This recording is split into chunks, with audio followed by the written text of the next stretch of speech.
Penggeledahan itu sendiri terkait kasus dugaan korupsi dalam pemborongan, pengadaan atau persewaan pada Dinas PUPR Banjarnegara di tahun 2017-2018.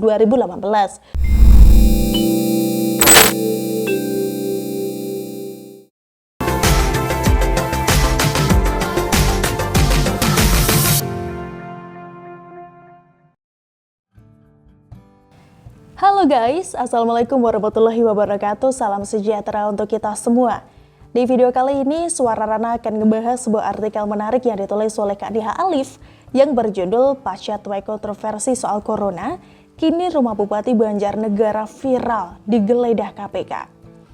Beberapa waktu lalu kita sempat dihebohkan oleh pernyataan Bupati Banjarnegara mengenai adanya oknum yang bekerja sama dengan rumah sakit yang sengaja meng-covidkan pasien demi mengejar keuntungan. Dirinya bahkan dengan berani menyebut keuntungan yang diperoleh dari biaya perawatan pasien COVID per hari ini bisa mencapai 6 hingga 10 juta. Pernyataan Bupati Banjarnegara ini pun tentu saja menuai polemik dan juga membuat berang para tenaga medis, padahal maksudnya hanyalah oknum yang nakal saja. Nah, mau tidak mau kita pun juga harus mengakui adanya mafia kesehatan yang sebelumnya sempat disinggung oleh Pak Erick Thohir dan juga Pak Muldoko. Bahkan juga sempat ditemukan adanya penjualan alat rapid test bekas oleh oknum BUMN dan juga mafia di bandara yang menerima suap agar bisa memasukkan warga negara asing. Kita tidak bisa mengeneralisir kasus ini guys, tapi juga tidak boleh tutup mata akan hal ini. Pun Bupati Banjarnegara ini tidak sepenuhnya harus kita salahkan juga ataupun dibela karena dirinya pun ternyata juga ketahuan tidak menaati prokes dengan mengikuti nobar gelaran wayang kulit yang ada di Desa Gembongan. Bupati Banjarnegara Budi Sarwono juga tetap mengizinkan masyarakat untuk menggelar hajatan seperti pengajian, pesta kesenian, olahraga, dan kegiatan kerumunan lainnya. Padahal saat itu ada peningkatan kasus di Jawa Tengah guys. Tentu saja sikap ini sangat disayangkan sekali ya.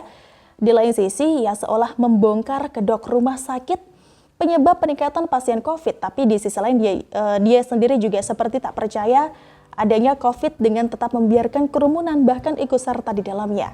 Sangat kontras dengan Gibran yang baru-baru ini sukses membatalkan pernikahan anak DPR yang ada di Solo. Juga upaya Ganjar menekan kasus corona dengan sosialisasi vaksin, mengajak pasien isoman untuk mau dirawat di rumah sakit dan sebagainya. Intinya, kalau mau Bupati Banjarnegara mau konsisten menghadapi mafia kesehatan, dirinya pun juga harus mencari contoh dalam menaati prokes dan juga program vaksinasi, bukan malah sebaliknya. Apalagi kini rumahnya ketahuan digeledah oleh KPK karena kasus korupsi di daerahnya di tahun 2017-2018 silam. Meski Bupati Banjarnegara tampak santai, tapi di media sosial sudah banyak yang membuli dirinya guys, yang belum tentu terlibat. Akun Digebok menautkan berita penangkapan dirinya sambil memberikan tanda tanya, Bupati idola siapa? Kalau sampai dirinya ikut terciduk, sudah barang tentu akan menjadi presiden buruk bagi pernyataannya di waktu lampau mengenai dugaan mafia yang sengaja meng-covidkan pasien. Mengenai penggeledahan oleh KPK sendiri dilakukan kemarin sore di dua lokasi, yakni kantor Dinas Pekerjaan Umum dan Perumahan Rakyat atau PUPR dan juga PT Bumi Rejo atau PTBR yang berada di kediaman Bupati Banjarnegara. Penggeledahan itu sendiri terkait kasus dugaan korupsi dalam pemborongan, pengadaan atau persewaan pada Dinas PUPR Banjarnegara di tahun 2017-2018. Pemeriksaan tersebut dilakukan selama 7 jam, mulai pukul 10 siang hingga pukul 5 sore. Lalu tersebar berita bahwa Bupati Banjarnegara absen dalam rapat penanganan COVID-19 bersama Pak Ganjar dan juga 35 bupati atau wali kota lain di Provinsi Jawa Tengah. Lalu pertanyaan mencuat mengenai keberadaan PT Bumi Rejo yang lokasinya di rumah pribadi Bupati Banjarnegara. Dikutip dari suara.com, PT Bumi Rejo ini adalah perusahaan pelaksanaan konstruksi berbentuk PT. PT Bumi Rejo ini beralamatkan di Jalan Maijen Panjaitan nomor 1, Banjarnegara Kabupaten Banjarnegara. PT Bumi Rejo adalah badan usaha berpengalaman yang mengerjakan proyek nasional guys. PT Bumi Rejo saat ini memiliki kualifikasi. PT Bumi Rejo dapat mengerjakan proyek-proyek dengan subklasifikasi jasa pelaksana untuk konstruksi jalan raya kecuali jalan layang, jalan, rel kereta api, dan landas pacu bandara. Jasa pelaksana konstruksi pekerjaan jembatan, jalan layang, terowongan, dan juga subways. Kita dukung upaya penuh dari KPK dalam pemberantasan korupsi dimanapun, juga upaya penggeledahan di ibu kota yang sering ketahuan melakukan kelebihan bayar dan juga markup anggaran. Kalau pada kasus mantan Mensos Juliari, namanya korupsi. Entah kenapa kalau di Pemprov DKI ini bisa berganti nama menjadi kelebihan bayar ya guys. Kita tunggu gebrakan KPK untuk menggeledah rumah Gubernur DKI seperti halnya penggeledahan yang dilakukan di rumah Bupati Banjarnegara. Sayang sekali rasanya kalau satu-satunya bupati yang berani mengungkap kasus mafia kesehatan harus jadi tersangka. Ini bisa menjadi sesuatu yang menakutkan bagi mereka yang mau bersuara terkait kasus serupa di lapangan. Padahal memang itulah faktanya.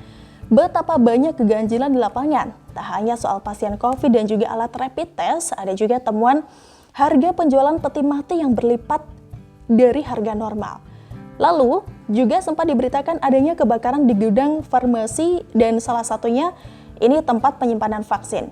Pak Jokowi sendiri juga sempat turun ke lapangan dan menemukan kekosongan stok obat di apotek guys. Temuan-temuan seperti ini harusnya menjadi bahan berbenah, bukan malah disebut menyudutkan tenaga kesehatan.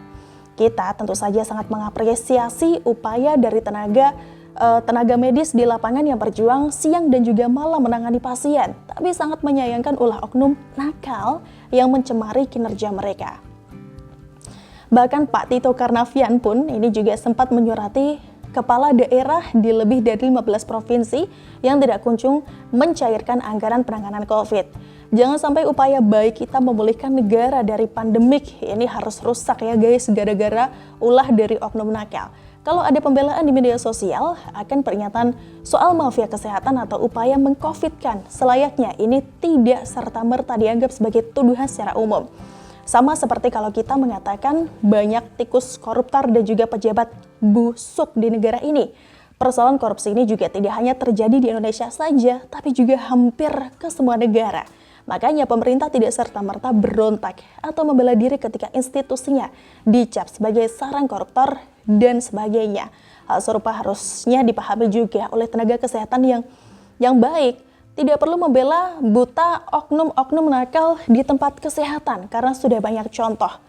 Dan juga korbannya tentu saja. Jangan sampai karena dianggap mencemari nama baik tenaga medis ini lalu menjadikan orang takut bersuara ketika menemukan ulah oknum nakal yang memeras para korban.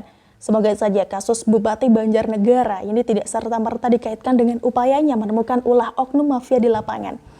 Apa yang dibeberkannya adalah suatu fakta, bukan provokasi semata. Pun tidak menutup adanya kesalahan pihaknya yang tidak taat prokes ya. Semoga saja kebenaran bisa terus disuarakan dan pejabat di lapangan apapun bentuknya segera menerima ganjaran akan perbuatannya. Begitulah kura-kura. Nah, gimana nih guys menurut kalian? Diskusikan di kolom komentar ya. Bye-bye. Wassalamualaikum warahmatullahi wabarakatuh.